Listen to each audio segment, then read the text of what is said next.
Ah merde. J'avais prévu de me faire un super café ce matin. Un café du boss. Boss latte, regardez. Malheureusement, écoutez, il a complètement gelé dans le frigo. C'est quoi ce frigo de ouf là? Un frigo qui congèle, c'est pas normal ça. Au fait, bonjour les amis, comment est-ce que vous allez? Moi, ça va très très bien. Je fais tout à l'envers ce matin. Est-ce que vous avez vu mon nouveau t-shirt? Magnifique, n'est-ce pas? Thaïlande, orange. Je l'ai acheté dans un centre commercial à Kanchanaburi. Quand je l'ai vu celui-là, je me suis dit, ah, il est pour moi. Et oui, j'ai passé 3 journées complètes. Ça va des caps. Comme je vous le disais, j'ai passé 3 journées complètes à Kanchanaburi. Aucune visite au programme, je n'ai fait que travailler sur le montage car j'avais énormément filmé à Samurai Yacht et du coup j'avais pris énormément de retard. Retard que j'ai enfin rattrapé. Hier soir, j'ai fait le rendu de... Ah non, même pas de la dernière vidéo, de l'avant-dernière vidéo. Il me reste encore une vidéo à monter. Non mais c'est fou, je vous jure. Je voulais m'arrêter au café Amazon, il y a une PTT Station là juste à côté de mon resort. En fait, ils n'ont pas fini de construire, c'est pas encore ouvert. Alors ici peut-être ou pas? Ça n'a pas l'air vraiment ouvert, hein. Eh oui, c'est fermé. C'est pas cool. Tous les cafés sont fermés. La galère.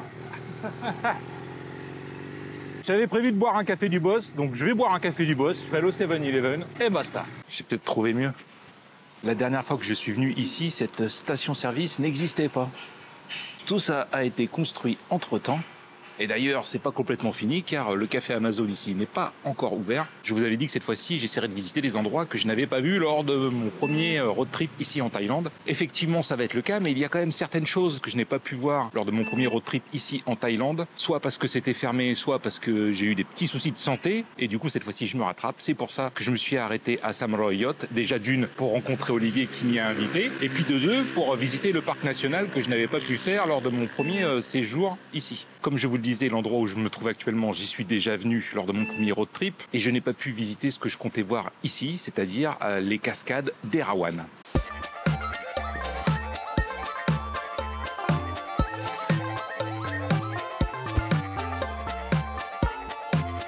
Je vais donc commencer par ce café qui m'a coûté seulement 20 bahts. J'ai eu l'air con. Quand j'ai payé, j'ai tendu un billet de 100 bahts et j'avais également un billet de 20 bahts à la main. Et la dame m'a montré mon autre main, celle que je ne tendais pas, et je comprenais pas. Et en fait, elle a été prendre le billet de 20 bahts, elle m'a dit 20, 20. À ce moment-là, j'ai compris. Je ne crois pas avoir déjà payé un café aussi peu cher. C'est pour ça que je comprenais pas.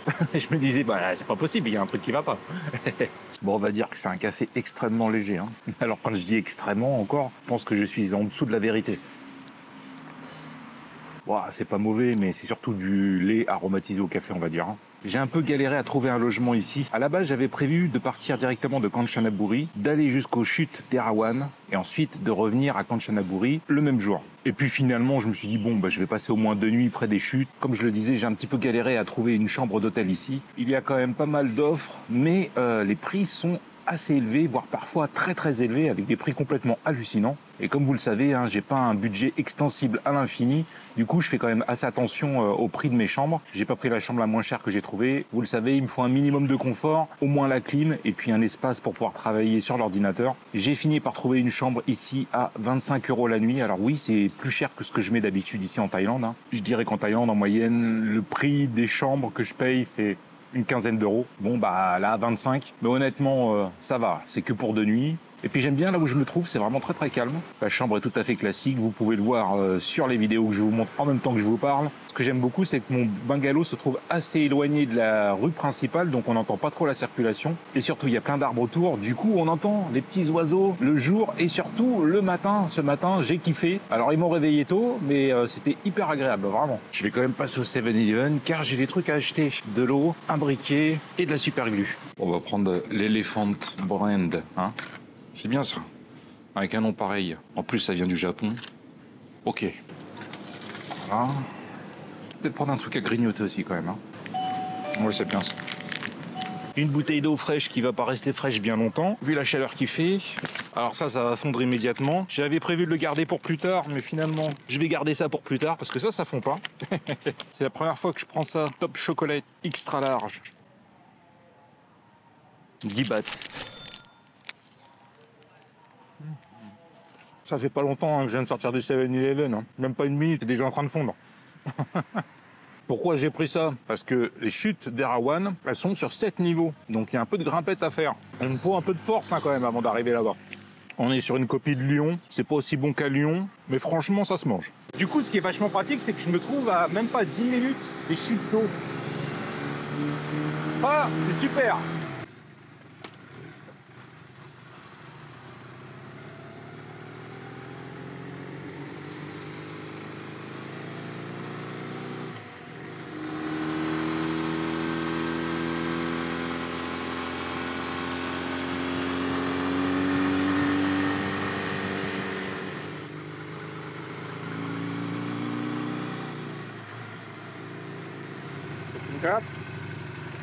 L'entrée du parc 300 bahts et l'entrée pour cocotte 20 bahts.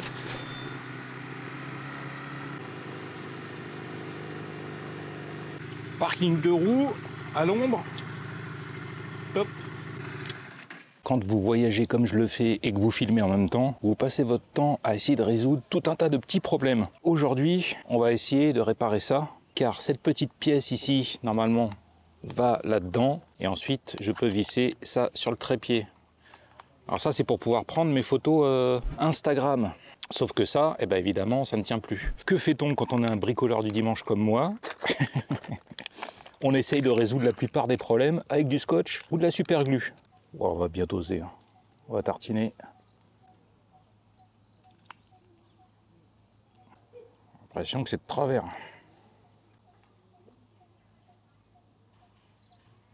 Il ne reste plus qu'à attendre et voir si ça a fonctionné. On va laisser prendre tranquillement. Je vais fumer une cigarette. Et puis ensuite, on est parti pour la découverte des chutes d'eau d'Erawan. Je peux déjà vous dire, rien qu'en voyant le parking, qu'il va y avoir beaucoup de monde.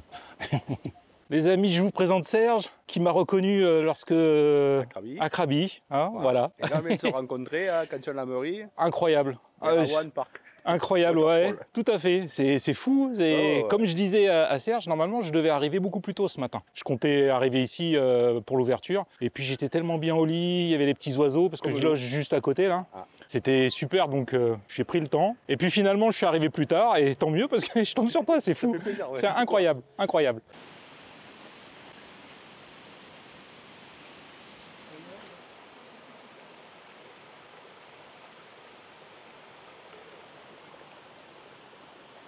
Je viens d'arriver au premier niveau de la cascade.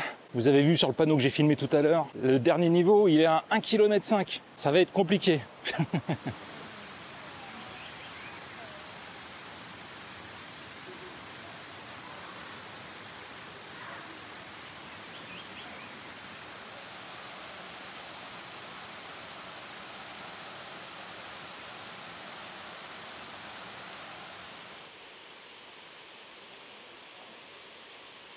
J'ai laissé Serge et sa compagne continuer la route sans moi. Quand je filme, je prends beaucoup de temps. J'ai vraiment pas envie de les ralentir ou de me restreindre parce que je suis accompagné de quelqu'un.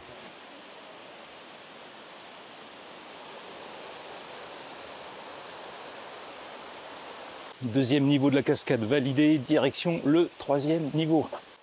You go to swim? Yeah, good. Et oui, on peut se baigner ici les amis, mais vous devez avoir un gilet de sauvetage, ce qui vous coûtera 20 bahts pour la location pour 2 heures. Et évidemment, il est hors de question que je me baigne avec un gilet de sauvetage. On va juste admirer la beauté des différents niveaux de cette cascade. Et puis pour la baignade, on le fera quand j'irai voir une chute d'eau un peu plus confidentielle. Hein, ce sera mieux, ouais, ce sera carrément mieux.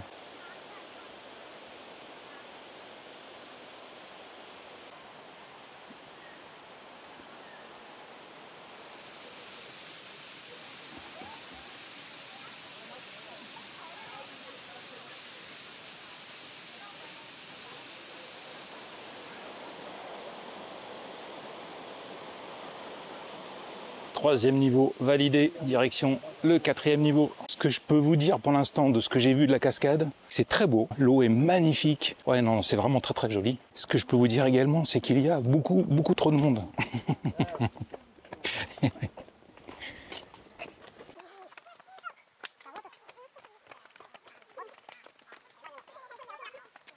Autre chose que je peux vous dire également, c'est qu'il y a énormément de Russes. Je pensais qu'ils étaient tous à Phuket. Qu'est-ce qu'ils font ici? C'est parti pour la grimpette.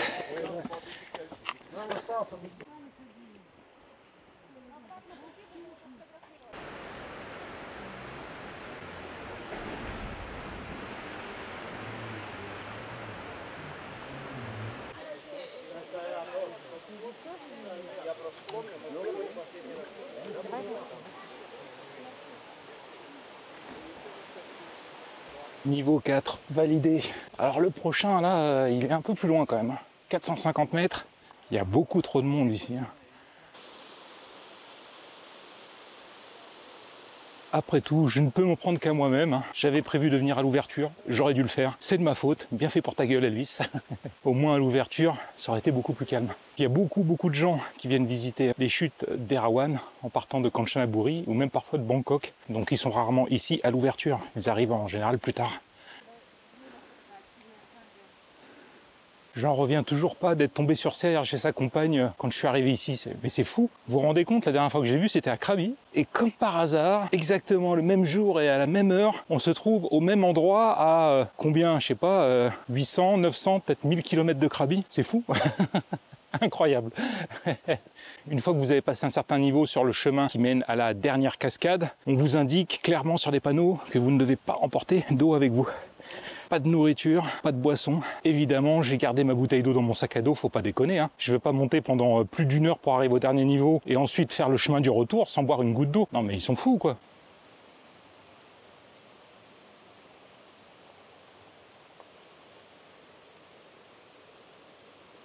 Vous savez ce que ça veut dire? Lorsque je mets la serviette autour de mon crâne, ça veut dire que je passe en mode Super Saiyan. On rigole plus là.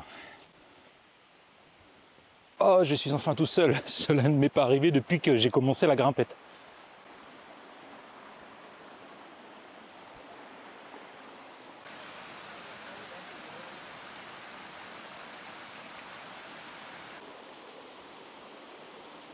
Vous voyez les planches sous mes pieds? Eh bien, croyez-moi, c'est extrêmement glissant. J'adore, ils ont mis un panneau Slippery Road. Attention aux routes glissantes. Bah oui, si vous n'aviez pas mis ce type de bois là pour faire votre passerelle, votre ponton, bah ça glisserait pas. Ça revient moins cher de mettre des panneaux pour prévenir les gens plutôt que de tout refaire. Welcome to Thailand.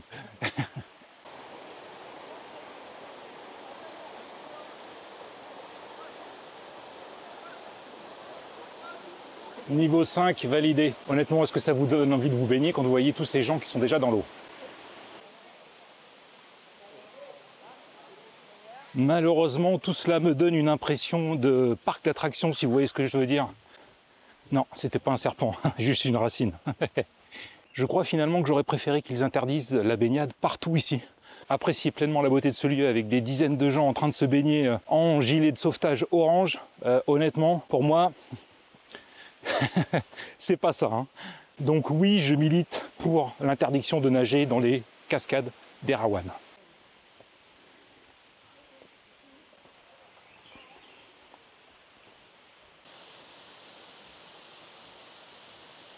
Me voici arrivé au 6e niveau, plus qu'un, et je serai arrivé tout en haut des chutes d'eau d'Erawan. J'ai recroisé Serge là à l'instant qui m'a dit qu'il avait rencontré une Française qui lui avait dit que le dernier niveau se méritait. Comme je lui ai dit, on est arrivé jusqu'au 6e, on va pas s'arrêter là, on va quand même aller jusqu'au bout. J'aime beaucoup ce niveau, je vais vous le montrer un peu en détail, car on ne peut pas s'y baigner. Donc du coup, on voit vraiment la chute d'eau quoi.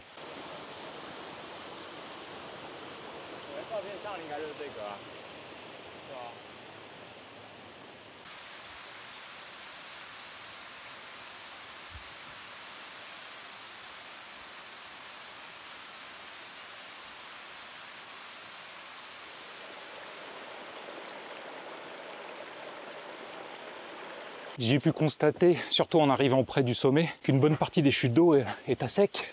Et oui, on est en pleine saison sèche. Et du coup, je regrette terriblement de ne pas être venu ici la dernière fois, en pleine saison des pluies. Ça doit être vraiment magnifique lorsque le débit est au maximum sur ces chutes d'eau. Ah, je la vois. 7e niveau, juste devant.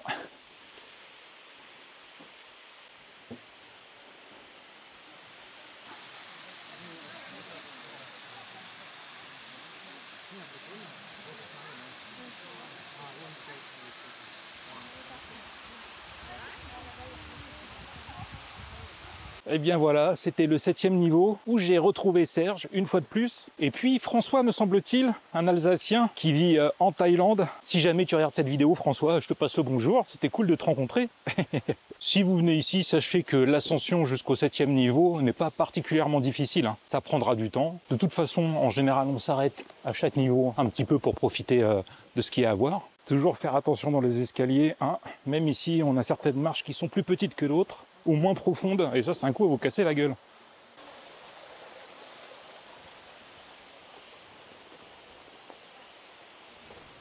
Comme diraient les nègres marrons, on fait le bilan calmement. Et ouais, c'est l'heure du bilan. Vous vous souvenez des nègres marrons? Ah, j'ai adoré ça, c'était génial. Que penser des 7 niveaux des chutes d'eau d'Erawan? Eh bien écoutez, hein, ces chutes d'eau sont vraiment magnifiques. Je suppose que lors de la saison des pluies, c'est bien plus beau que ça, avec un débit beaucoup plus important. Mais même déjà là, hein, c'est quand même très très beau. Mais comme je vous l'ai dit de multiples fois, eh bien il y a trop de monde pour moi. Bien entendu, je comprends parfaitement qu'il y ait beaucoup de monde ici, hein. Ces chutes sont magnifiques, elles font partie des plus connues de la Thaïlande, c'est peut-être même les plus iconiques de toute la Thaïlande, donc bah, c'est normal, voilà, c'est normal qu'il y ait du monde. En revanche, voir tous ces gens se baigner avec leur gilet de sauvetage et gâcher ce qu'il y a de beau à voir ici, ça, je suis beaucoup moins fan. J'aurai donc 2 conseils pour vous si vous décidez de venir voir les chutes d'Erawan. Le premier, à mon sens, indispensable à arriver à l'ouverture. Si vous voulez profiter pleinement des chutes, essayez de venir quand le parc ouvre. Et puis le deuxième conseil, optionnel, ce serait de venir ici pendant la saison des pluies. Si vous voulez voir les chutes vraiment à pleine puissance, c'est à ce moment-là qu'il faudra venir les visiter. Bon, j'apporte une petite correction parce qu'en discutant là avec Serge, avec qui je fais la descente, je viens de revoir mon point de vue sur le fait de venir visiter la chute d'eau pendant la saison des pluies. Je pense que c'est plutôt une mauvaise idée parce qu'il y a des chances que ça soit fermé hein, s'il y a de fortes pluies ici. On a vu des photos et ça n'a rien à voir, hein, ça déborde de partout hein, quand il pleut très très fort. Donc ne venez pas visiter les chutes d'eau d'Erawan pendant la saison des pluies. Voilà, correction. Good ride. Stay safe. Good luck. Bye bye.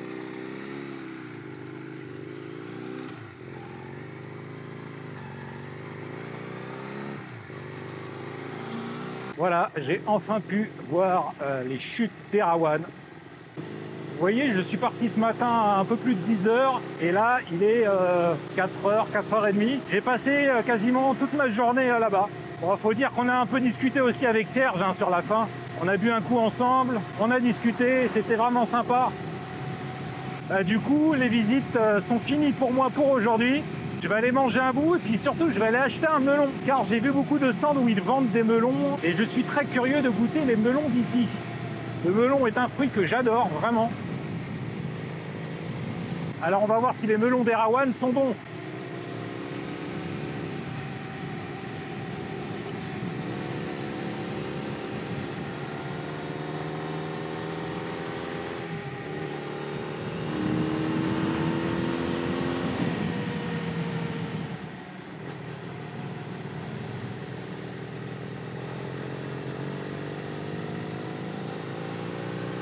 Ça va des caps?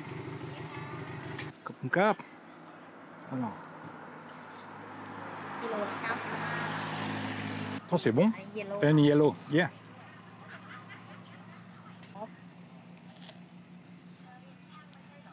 Ah oui, ceux-là sont plus sucrés. Comme cap.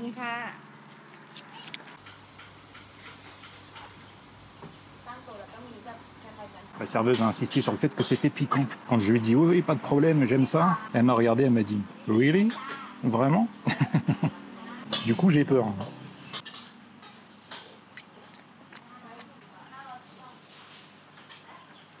Bah ça va quoi. J'adore le porc aussi en Thaïlande, je vous jure. C'est vraiment trop bon. En temps normal, je suis pas fan de viande grasse. Et là, pourtant, croyez-moi, c'est très gras, mais c'est très bon. Je viens de voir que 2 tipeurs m'avaient laissé un tip. Oh, c'est génial. Là, vous l'aurez vécu en direct. Donc, un énorme merci à Konogan. Merci à toi, mec. Voilà, toi aussi, toujours en soutien. Que dire de plus, sinon, merci beaucoup. Et puis, exactement la même chose pour Ludovic, un type de Ludo, encore. Merci à toi également. Vraiment, c'est top. Vous êtes géniaux, les gars. Super. Malheureusement, Konogan, tu m'as demandé de manger un buncha avec ton type. Mais ça fait belle lurette que je suis pas au Vietnam. Hein. Donc à part peut-être trouver un restaurant vietnamien ici, il est fort probable que je mange autre chose qu'un buncha avec ton type.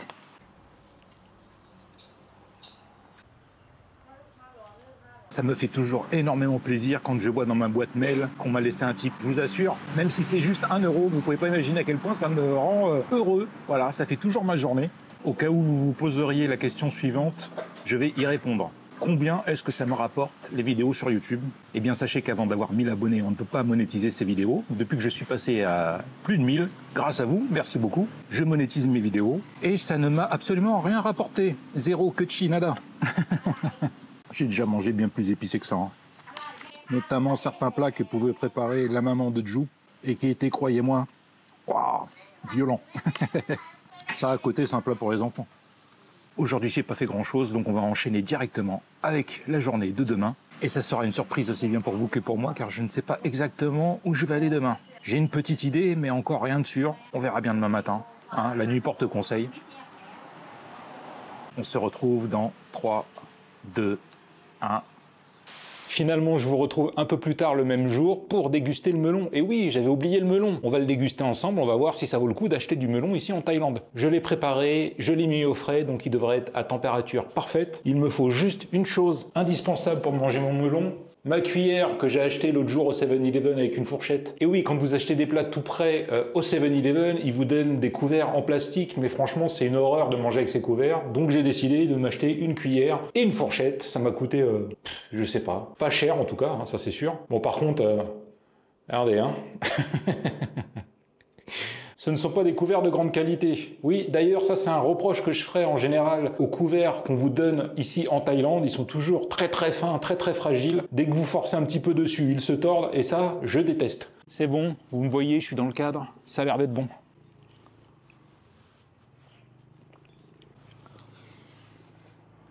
Le melon est bien mûr, bien sucré. Alors j'ai préféré prendre un melon vert plutôt qu'un melon jaune. J'ai goûté les deux tout à l'heure. Le jaune a moins de goût et est encore plus sucré. Il est bon, hein. Ah ouais. C'est une grenouille qui fait ce bruit-là, on est d'accord, hein. Eh bien, ce melon est très bon.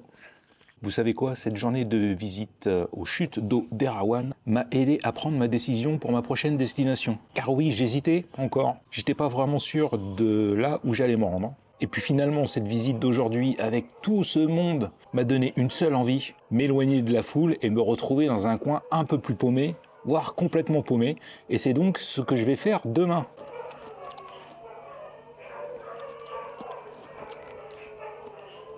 Qu'est pas ça? Ce melon est extrêmement juteux, c'est un vrai délice. Demain donc, nous nous rendons près de la frontière avec la Birmanie. Je m'arrêterai en cours de route pour aller visiter, je vous dis pas, vous verrez bien. Dans la ville dans laquelle je vais me rendre, se trouve un truc que j'aimerais beaucoup voir. Bien, je crois que cette fois-ci, je vais enfin pouvoir tourner la page de cette journée et on se retrouve demain. Salut les amis, on se retrouve comme prévu le lendemain. Je vais charger les cocottes et on est parti.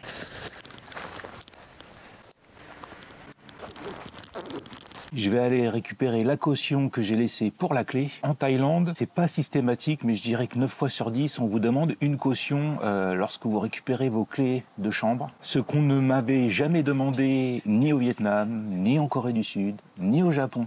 Et ça, c'est pas cool. Ils me font pas confiance pourtant. Je suis peut-être sympa, non? Comme je vous l'ai dit hier, aujourd'hui, on va se diriger vers une région un peu plus reculée de la Thaïlande. En tout cas, c'est l'impression que j'en ai lorsque j'ai regardé sur Google Maps, en direction de la frontière avec la Birmanie.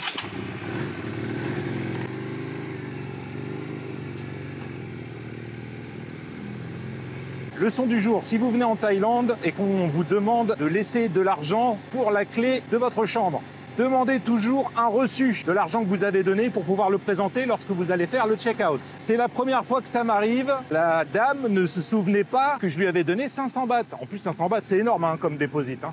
Les mauvaises langues pourraient dire que la dame a essayé de se garder 500 bahts comme ça, tranquille. Mais je ne pense pas que ce soit le cas. Elle avait l'air vraiment sincère. Puis en plus, elle était très gentille durant tout mon séjour ici. Elle a même été acheter des petits gâteaux ce matin. Elle m'en a donné un. Donc franchement, non, je pense qu'elle avait juste oublié.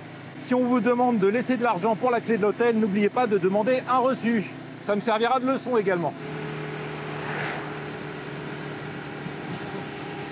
Aujourd'hui encore, je ne vais pas faire la route d'une traite. Je vais m'arrêter pour aller visiter deux choses normalement.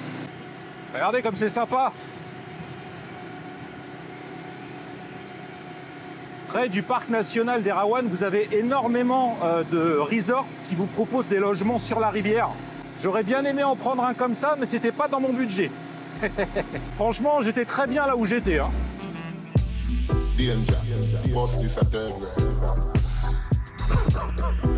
Yo, Pimpin, write down these words. Feel a love song for the herbs.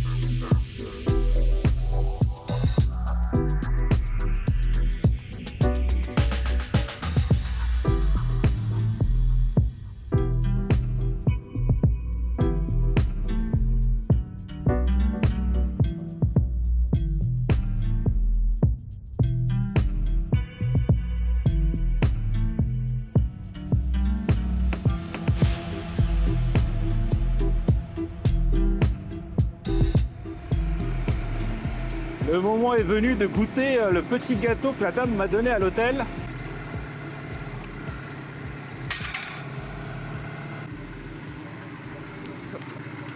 Je vais prendre un petit truc pour boire avec.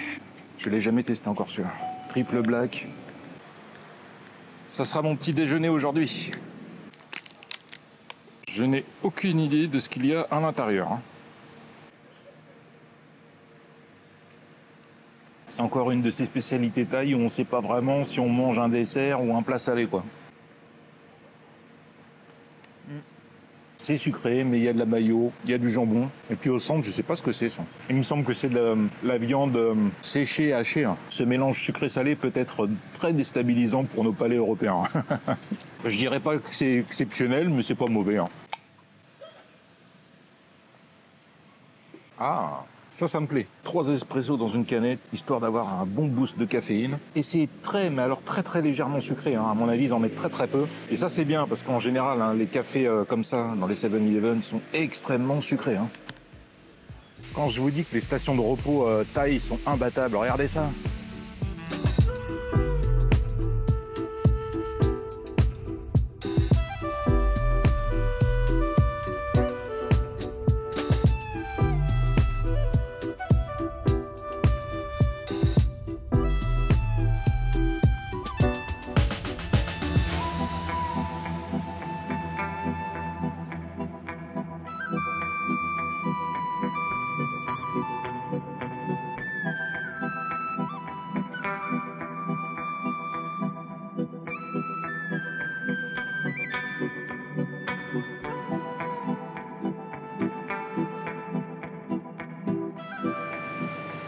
Je ne sais pas si vous avez pu vous rendre compte sur les images, mais il y a beaucoup de montagnes ou de collines qui sont complètement cramées par le soleil. C'est sûr que la Thaïlande, pendant la saison sèche, n'a pas du tout la même physionomie que pendant la saison des pluies. La dernière fois que je suis venu, tout était extrêmement vert et luxuriant. Et là, vous voyez, c'est quand même vert, mais les arbres commencent à jaunir. Et sur les montagnes, c'est pire.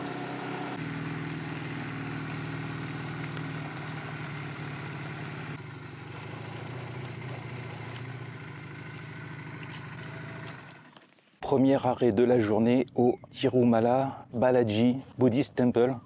Attendez, je vais vérifier. Je suis pas sûr.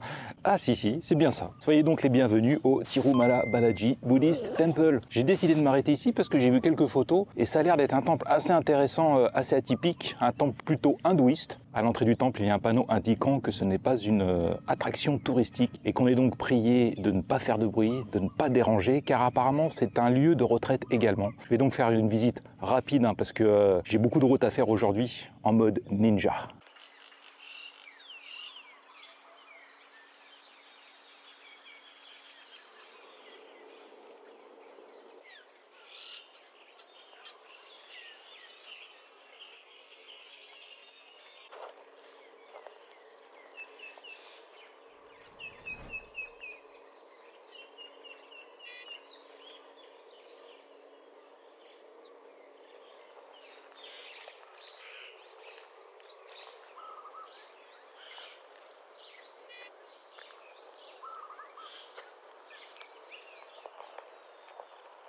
Pas de bol, j'étais venu à la base pour visiter le bâtiment qui se trouve juste derrière moi, qui est atypique, un type de bâtiment que je n'ai jamais vu encore ici en Thaïlande. L'intérieur avait également l'air très sympa et malheureusement il y a un panneau ici indiquant Ne pas entrer sans permission, s'il vous plaît, contactez le staff. Voilà.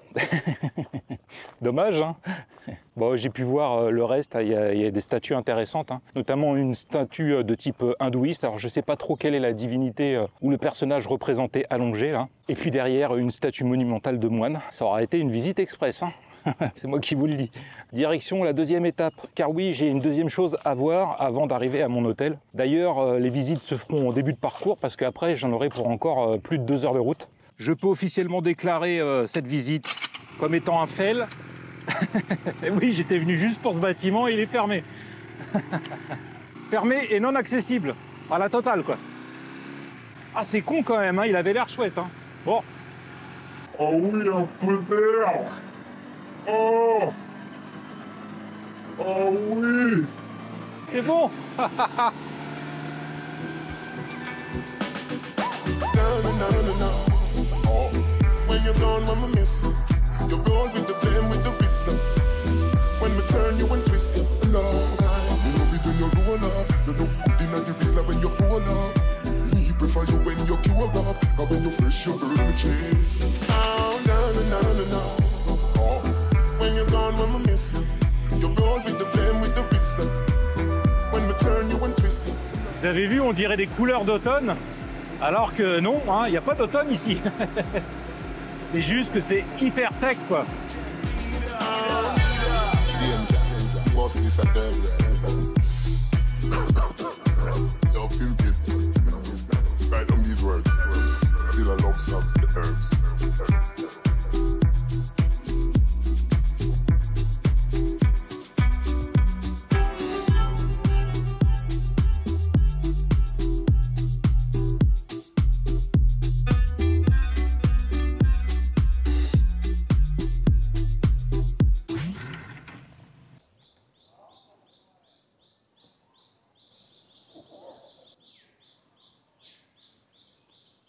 Les amis, me voici arrivé au Hellfire Pass, la tranchée des feux de l'enfer. Cette fameuse tranchée a été l'un des endroits où il y a eu le plus de morts lors de la construction du chemin de fer de la mort qui devait relier la Thaïlande et la Birmanie pendant la Seconde Guerre mondiale.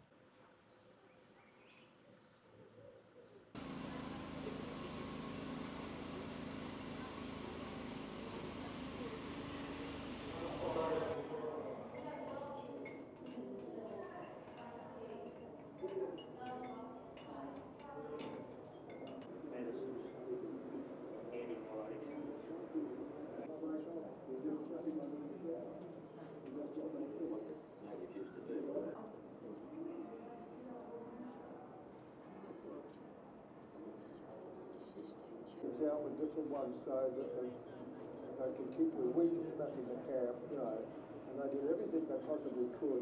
Si vous voulez en apprendre un peu plus sur ce fameux chemin de fer de la mort, je vous conseille de regarder ma vidéo que j'ai faite lorsque j'étais à Kanchanaburi. Je vous mets le lien dans la description. Vous pourrez y apprendre en quoi consistait ce projet de relier la Thaïlande à la Birmanie via un chemin de fer durant la Seconde Guerre mondiale. Et vous pourrez comprendre à quel point ça a été quelque chose d'absolument terrible pour tous les prisonniers de guerre qui ont travaillé sur ce chantier. Je viens de sortir à l'instant de la partie musée du site qui retrace un petit peu l'histoire de ce chemin de fer de la mort, les conditions de travail des prisonniers de guerre. C'est assez bien fait, il n'y a pas énormément de texte, mais c'est très très bien résumé je trouve. Ils ont fait du bon boulot. Chose à savoir, ce centre a été financé par le gouvernement australien car de nombreux prisonniers de guerre qui ont participé à creuser cette tranchée étaient australiens. Mais il y avait également des Britanniques et des Hollandais. Une fois que vous aurez visité le musée, vous pouvez parcourir un trail qui vous permettra de voir un petit peu l'endroit où tout cela s'est passé. Pour être tout à fait exact, il y a 2 trails. Le premier court, la dame m'a dit qu'il fallait environ 45 minutes pour le parcourir. Et le deuxième, beaucoup plus long, environ 3 heures. J'ai pas 3 heures devant moi, donc je vais faire la partie la plus courte.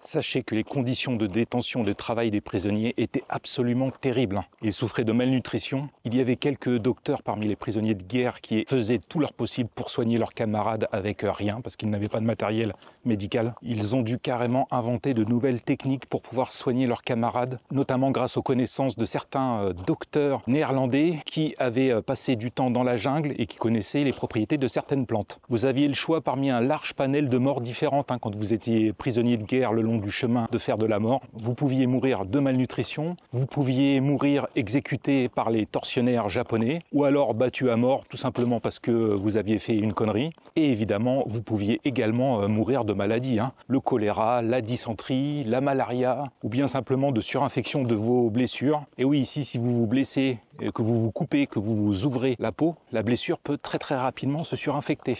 D'ailleurs, une des techniques utilisées par les prisonniers pour soigner ce genre de blessures, notamment qui s'infectaient et qui étaient pleines d'asticots, c'était d'aller se baigner dans la rivière et les poissons venaient nettoyer les plaies, manger les asticots et manger les chairs mortes. Bon, vous imaginez un peu le truc? Vous allez bientôt voir ce que ces prisonniers ont fait lorsqu'ils étaient ici. J'arrive dans la tranchée.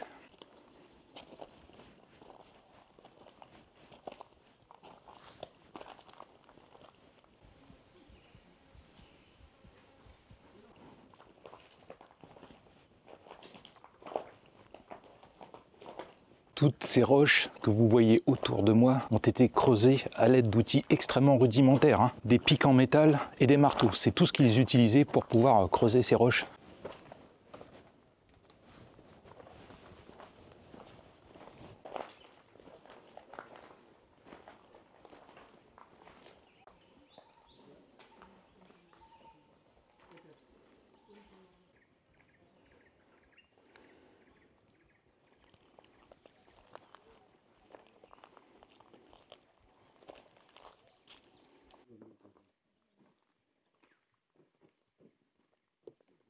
Il y a énormément de mouches ici. Vous voyez le trail continue derrière moi. Donc ça, c'est le long trail de 3 heures aller-retour. J'aurais vraiment aimé le faire, mais là, j'ai pas le temps. Vous savez, nous, Européens, quand on pense à la Seconde Guerre mondiale, on pense surtout à ce qu'ont fait les nazis. Mais il faut savoir qu'en Asie, énormément de crimes de guerre ont été perpétrés et qu'il y a eu vraiment des choses horribles qui se sont passées ici. Les soldats japonais ont vraiment fait connaître l'enfer aux prisonniers de guerre. Après tout ce que j'ai pu voir dans les différents musées que j'ai visités à ce sujet, les photos que j'ai vues, les descriptions que j'ai pu lire, il n'y a pas photo, hein. C'était vraiment des gros enfoirés, quoi. Vraiment. Aucune humanité, rien du tout, hein. Bien, avant de faire demi-tour et de reprendre cocotte pour enfin me rendre à ma destination, je vais vous expliquer le nom du lieu. Pourquoi cet endroit s'appelle la Hellfire Pass, la tranchée des feux de l'enfer? Eh bien, tout simplement parce que les prisonniers travaillaient énormément, souvent de nuit, et qu'il fallait donc éclairer le chantier à l'aide de lampes à pétrole fabriquées avec des bambous qui dégageaient une lueur orangée un peu partout dans la tranchée et de la fumée. Vous rajoutez à ça le bruit des pics métalliques qui frappaient la roche, des marteaux qui frappaient également la roche, les hommes qui souffraient, qui criaient, et les tortionnaires japonais qui étaient là avec leurs tiges de bambou pour frapper tous les prisonniers de guerre qui n'allaient pas assez vite selon eux. Voilà, vous pouvez comprendre pourquoi cet endroit s'appelait la Hellfire Pass, la tranchée des feux de l'enfer. Oui, je ne suis pas convaincu qu'il faille 3 heures pour aller jusqu'au bout du plus long des 2 trails. La dame à l'entrée du petit musée m'a dit que si je comptais faire le long trail, il me donnerait un talkie-walkie. Est-ce que c'est si dangereux que ça? C'est marrant. C'est la première fois que je vois ça. Si vous venez à Kanchanaburi, je pense que c'est vraiment un lieu à visiter, hein. Le Hellfire Pass Memorial. Ne serait-ce que pour ne pas oublier ce qui s'est passé durant la Seconde Guerre mondiale, hein. Et pas seulement en Europe, hein.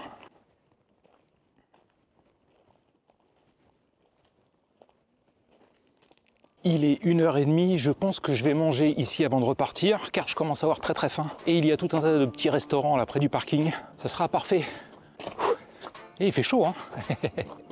Ah, il y a énormément de petites mouches ici, c'est horrible. Ah, dégage.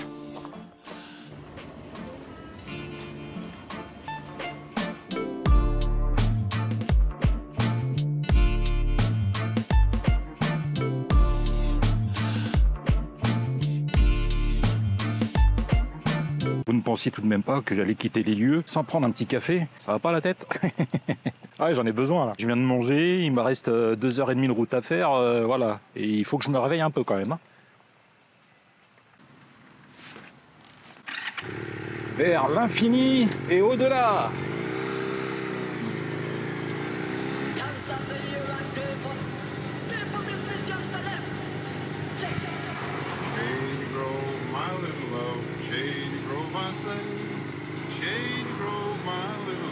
Bound to go away. Cheeks red as a blooming rose and eyes of the prettiest brown. She's the darling of my heart, sweetest little girl in town. Oh, Shady Grove, my little love, Shady Grove, I say. Shady Grove, my little love, I'm bound to go away.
All under pressure, my friend. Sometimes when you feel you cry down, hurt your heart, you know. But do not make it stress, cause if I feel it better, not be living at the ghetto, to be under the pressure, my friend. Yeah, you're not for be the one, I beg you all, man, and take you something from the pumpkin farm. Yeah, or the little way I hustle in the streets, so speak here, baby, something warm. Because your pocket could have give up a nice pretty vehicle and all kind of visa, so life should have sweet you, but I could have teach you, all time should have reach, and this time I know something come.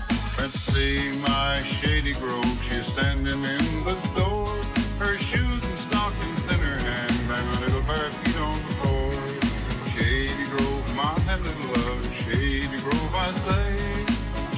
Eh bien me voilà arrivé dans ma cabane. Si vous voulez savoir où est-ce que je me trouve, il faudra regarder la prochaine vidéo. Il est temps pour moi de vous souhaiter une bonne journée, une bonne soirée ou une bonne nuit et de vous dire à très bientôt pour une nouvelle vidéo en Thaïlande. Salut les amis.